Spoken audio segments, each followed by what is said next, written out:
Yes. Hello friends, कैसे हैं आप? आशा करता हूं आप अच्छे होंगे, आपके घर पर सभी अच्छे होंगे। आज मैं एनसीईआरटी ज्योग्राफी क्लास 9 चैप्टर 2 जिसका नाम है फिजिकल फीचर ऑफ इंडिया का पार्ट 3 लेके आया हूं एमसीक्यूज। ये मैं एनसीईआरटी बेस भी बनाता हूं, पूरा एनसीईआरटी बुक स्टडी करता हूं, उसी समय ऑब्जेक्टिव बनाकर मैं लेके आता हूं। ये हिंदी और इंग्लिश दोनों में है, इसे कोई भी देख सकता है जिनका भाषा हिंदी हो और या इंग्लिश हो। ये स्कूल के स्टूडेंट के लिए लाभदायक हैं, साथ ही साथ जितने भी कम्पिटेटिव एग्जाम हो, पब्लिक सर्विस कमीशन हो या स्टेट पब्लिक सर्विस कमीशन हो, टीजीटी पीजीटी आरआरबी, सबके लिए लाभदायक है। तो वीडियो को पूरा देखिएगा। चैनल पर नए हैं तो वीडियो देखने के बाद पसंद आए तो लाइक शेयर कमेंट करके सब्सक्राइब जरूर से जरूर करिएगा, क्योंकि ये न्यू चैनल है, आप लोगों के लिए मैं काम कर रहा हूँ, आपके मैं फ्यूचर के लिए काम कर रहा हूँ, तो इसको बढ़ाने में आप लोगों का साथ का बहुत जरूरत है। तो चलिए आज का सेशन स्टार्ट करता हूँ। तो मैं कुश कुमार स्वागत करता हूँ आप लोगों का आप ही के इंस्टीट्यूट जिसका नाम है IQ अड्डा एंड इजी लर्निंग। खुद का इंट्रोडक्शन देना पड़ता है, ठीक है। तो चलिए आज का सेशन स्टार्ट करते हैं। आज का पहला क्वेश्चन, ये पार्ट थर्ड है। तो क्वेश्चन कहाँ गया? अच्छा, नीचे चलेगा, कोई बात नहीं। ये पार्ट थर्ड है। ऑलरेडी मैंने पार्ट 2 बना चुका हूं। मैं आप प्लेलिस्ट पर जाकर देखें, मैंने प्लेलिस्ट सारे बना दिया। एनसीईआरटी का मैं चला रहा हूँ क्लास 9 10 इकट्ठा, और प्लस हिस्ट्री और सिविक्स के एक्स्ट्रा एमसीक्यू टेस्ट सीरीज भी चला रहा हूँ, ठीक है। तो आज का पहला क्वेश्चन है, क्वेश्चन नंबर 21 से है, the outer most boundary of the Himalayas is called, मतलब हिमालय के जो सबसे आउटर मोस्ट जो सीमा है उसे क्या कहते हैं, क्या नाम उसका है। तो आपके पास चार ऑप्शन है। पहला ऑप्शन कहता है हिमाद्री, दूसरा ऑप्शन है आपके पास शिवालिक्स, तीसरा ऑप्शन है हिमाचल, और चौथा और लास्ट ऑप्शन है इनर हिमालयस। तो इसका आंसर क्या होगा? देखिए, हिमालय को तीन हिस्सा में बांटा गया। सबसे ऊपर वाले हिस्से को हम लोग कहते हैं हिमाद्री, सबसे ऊपर, जिसे ग्रेट हिमालयस भी कहते हैं, ठीक है। दूसरा पार्ट होता है हिमाचल, और तीसरा पार्ट जो सीमा बांटा गया उसे कहते हैं शिवालिक। तो ये क्वेश्चन है आउटर मोस्ट, ठीक है, सबसे बाहरी सीमा को। तो इसका ऑप्शन होगा ऑप्शन बी शिवालिक, ठीक है। सबसे पहले को हिमाद्री, सेकंड वाले को हिमाचल। तो पहले वाले में देखिए हिमाद्री मैंने दिया इसलिए, और हिमाद्री को ही इनर भी कहते हैं, याद रखिएगा, ठीक है।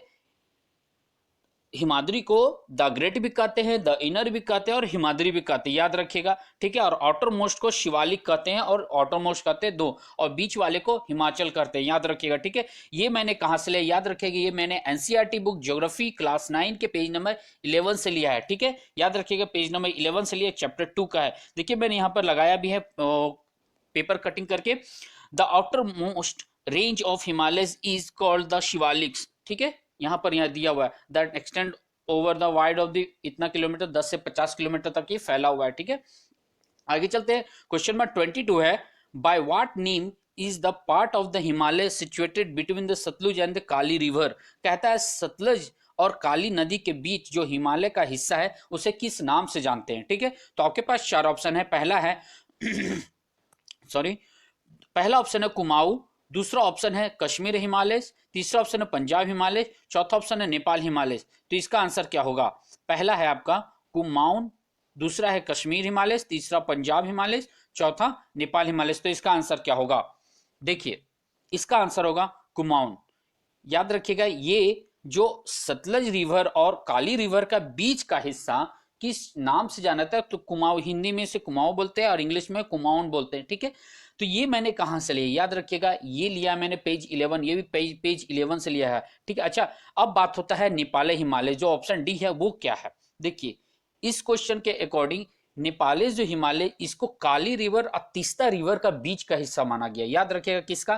काली रिवर और तीस्ता रिवर के बीच वाले हिस्से को नेपाल हिमालय बोलते हैं, और जो पंजाब हिमालय है उसको इंदुस और सतलुज रिवर के बीच वाले हिस्से को पंजाब हिमालय कहते हैं। याद रखिएगा, इंदुस और सतलुज रिवर के बीच वाले हिस्से को पंजाब हिमालय कहते हैं, और नेपाल को नेपाल हिमालय जो है ऑप्शन डी में, उसे काली रिवर और तीस्ता रिवर के बीच वाले हिस्से को कहते हैं, ठीक है। और यहाँ आ गया सतलुज और कालू रिवर के बीच में कुमाऊन आ गया, ठीक है। अगला क्वेश्चन चलते हैं। क्वेश्चन नंबर देखिए, ये मैंने लिया भी है, Himalaya from the west to east respectively the part of the Himalaya lying between Sutlej and Kali river is known as Kumaon Himalaya, ठीक है।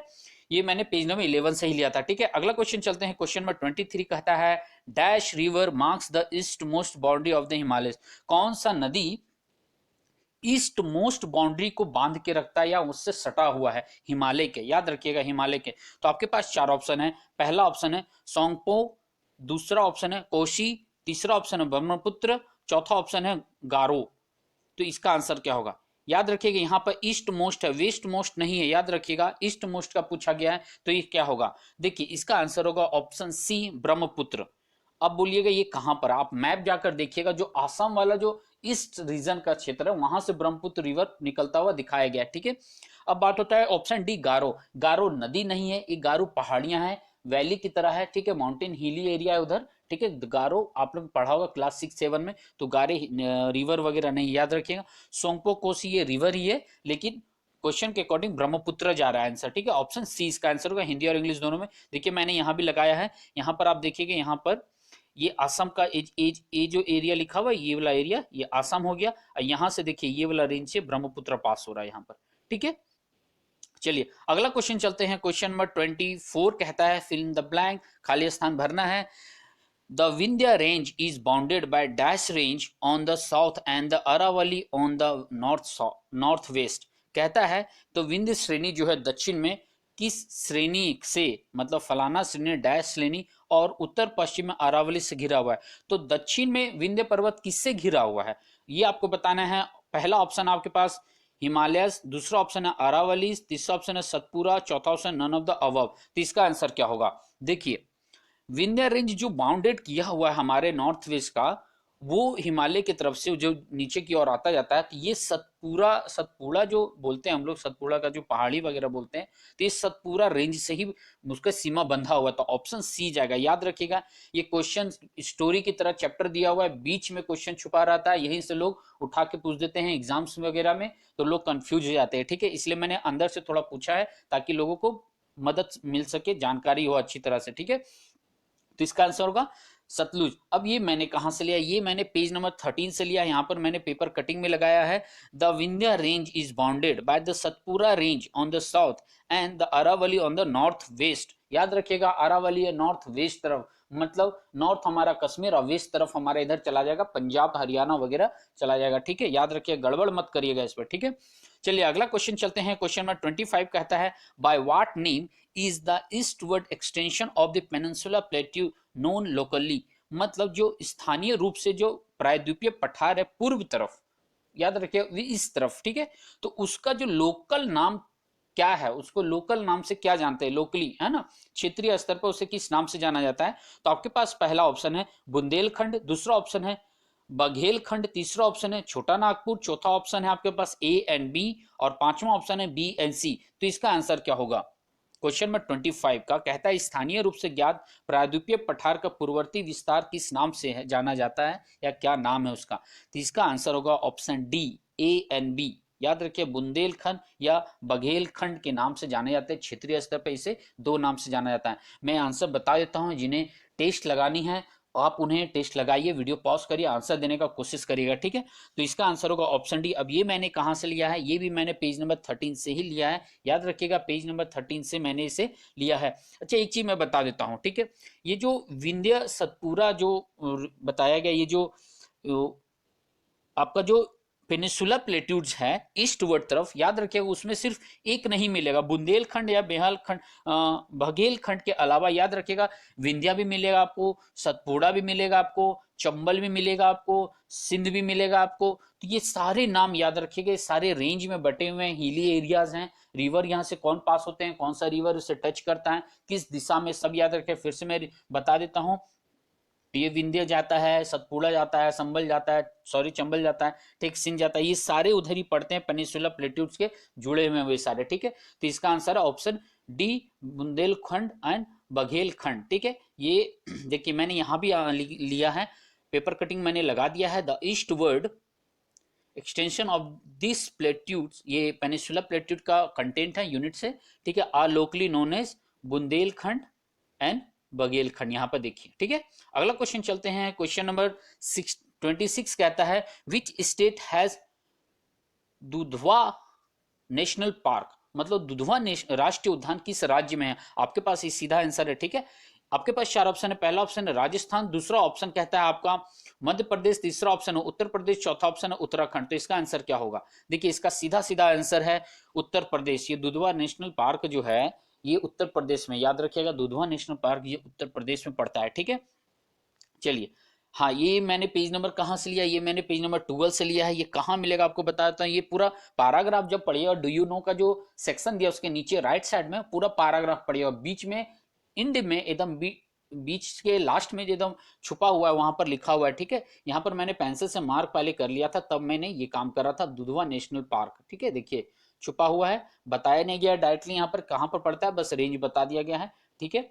आगे चलते, देखिए मैंने यहाँ पे स्क्रीनशॉट भी लेके रखा है, ठीक है। ये दुधवा नेशनल पार्क राष्ट्रीय उद्यान है, इसका छोटा सा फोटो मैंने लगा दिया है, ठीक है। यहाँ देखिए लिखा हुआ अवस्थित का उत्तर प्रदेश भारत में दुधवा राष्ट्रीय उद्यान, ठीक है। बड़ा बहुत खूबसूरत नज़ारा है यहाँ पर, है ना। चलिए आगे बढ़ते हैं। अगला क्वेश्चन है, क्वेश्चन नंबर 27 करता है, which lake is the largest salt water lake in India. मतलब भारत की सबसे बड़ी खारे पानी की झील कौन सी है। यहाँ मैंने 2-3 बार गया हूं मैं, ठीक है। पहला ऑप्शन है डाल लेक, दूसरा ऑप्शन है चिल्का लेक, तीसरा ऑप्शन वुलर लेक, चौथा ऑप्शन पेंगोन सो। पेंगोन सो मैंने ऑप्शन जानबूझ के डाला है क्योंकि अभी इंडिया चाइना का विवाद चल रहा है, पेंगोन सो पर बहुत मामला गर्म हो रखा है, दोनों देश आपस में भिड़े हुए हैं उसके जमीन को लेने में, है ना। तो आगे चलते हैं, क्वेश्चन पर फोकस करते हैं। तो इसका आंसर क्या होगा, भारत की सबसे बड़ी खारे पानी की झील कौन सी है। तो ऑप्शन है Dal lake, Dal lake, Chilika lake, Wular जेल है, पेंगोन सो, ये भी एक लेक है, याद रखिएगा। तो इसका आंसर क्या होगा, देखिए इसका आंसर होगा ऑप्शन बी, चिल्का झील, चिल्का लेक, ठीक है। ये कहाँ पड़ता है, ये उड़ीसा में पड़ता है, ठीक है, याद रखिएगा उड़ीसा में पड़ता है। ये मैंने कहाँ से लिया, ये मैंने पेज नंबर 14 से लिया है, पेज नंबर 14 से लिया है, ठीक है। यहाँ मैंने डू यू नो वाला सेक्शन जो पेज नंबर 14 में पड़ता है वहां से मैंने उठाया, Chilika lake is the largest salt water lake in India, ठीक है। यहाँ पर देखिए लिखा हुआ है, ठीक है। गड़बड़ मत करिएगा, याद रखिए छोटे छोटा चीज है लेकिन लोग फंस जाते हैं इसी में, ठीक है। देखिए मैंने ये लगाया, इसे पहचान ये कौन है, ये फ्लेमिंगो है, याद रखिएगा चैप्टर 11 या 12 के इंग्लिश बुक आता है फ्लेमिंगो के नाम से, ठीक है। तो ये फ्लेमिंगो याद रखिएगा, ये महाराष्ट्र में आपको बहुत मिला, अरेबियन सी तरह। मैं जब महाराष्ट्र में था, मुंबई में था, तो मैं हमेशा देखता था लोकल ट्रेन से जाते वक्त से, ठीक है। चिल्का झील भी मैं गया हूँ 2 बारी, बट यहाँ पर एक और बात मैं बता देता हूँ, चिल्का झील का एक विशेषता यहाँ है कि वहां पर डॉल्फिन भी पाए जाते हैं, याद रखिएगा वहां डॉल्फिन भी पाए जाते हैं चिल्का झील में, ठीक है। आगे चलते, बताने का बहुत कुछ है, चिल्का झील, चिल्का लेक पूरी इंडिया, ठीक है, बताने का बहुत कुछ है लेकिन कंटेंट पर फोकस करते हैं। अगला क्वेश्चन है, क्वेश्चन नंबर 28 कहता है, due to Gondwana land collision the sedimentary rocks which were accumulated in the geosanic known as dash were fold to form the mountain system of western asia and himalaya। कहता है गोंडवाना भूमि जो आपस में टकराया था, ठीक है, तो उसके कारण से अवसादित चट्टान बने, ठीक है, और उसका एक अलग सा भूआकृति ले लिया उसने, ठीक है। तो जिन्हें डैश के रूप से जाना है तो उसे किस नाम से जाना जाता है। आपके पास 4 ऑप्शन है। पहला ऑप्शन कहता है टेथ्स, दूसरा ऑप्शन है अंगारा लैंड, तीसरा ऑप्शन है ANB, चौथा ऑप्शन है ऑस्ट्रेलियन प्लेट्स। तो ये चैप्टर सबसे पहले बता देता हूँ, सॉरी बताता हूं मैं, ये इंडिया के बारे में हम पढ़ रहे हैं, तो ऑस्ट्रेलियन प्लेट्स के बारे में यहाँ पर नहीं आएगा, एलिमिनेट करेंगे, ठीक है। अब अंगारा लैंड भी कहीं और कुछ सुना हुआ इसी चैप्टर का है, बट यहाँ पर नहीं आएगा, ये भी एलिमिनेट होगा। तो आपके पास बचा ऑप्शन ए, टेथ्स, टेथ्स जिसको बोलते हैं हम लोग, ठीक है। ये मैंने कहाँ से लिया है, ये मैंने पेज नंबर 8 से लिया, अभी 12, 13, 14 से ना लेकर मैंने पेज नंबर 8 से लिया इसे, याद रखिएगा। तो इसका ऑप्शन ए जाएगा, ठीक है। टेथिस भी बोलता है बहुत को, टेथ्स भी बोलते हैं बहुत को, ठीक है। तो टेथिस हिंदी में हो गया इसका, ठीक है। देखिए अब ये मैंने पेज नंबर 8 यहाँ पर पूरा मैंने क्लिक करके लगा दिया है, ठीक है। Sedimentary rocks which were accumulated in the dash known as, अच्छा मैंने यही मार दिया, हाँ यहाँ पर है देखिए, ठीक है। पेज नंबर 8 यहाँ पर ये देख लीजिए, ये मैंने पेज नंबर 8 से लिया, ठीक है।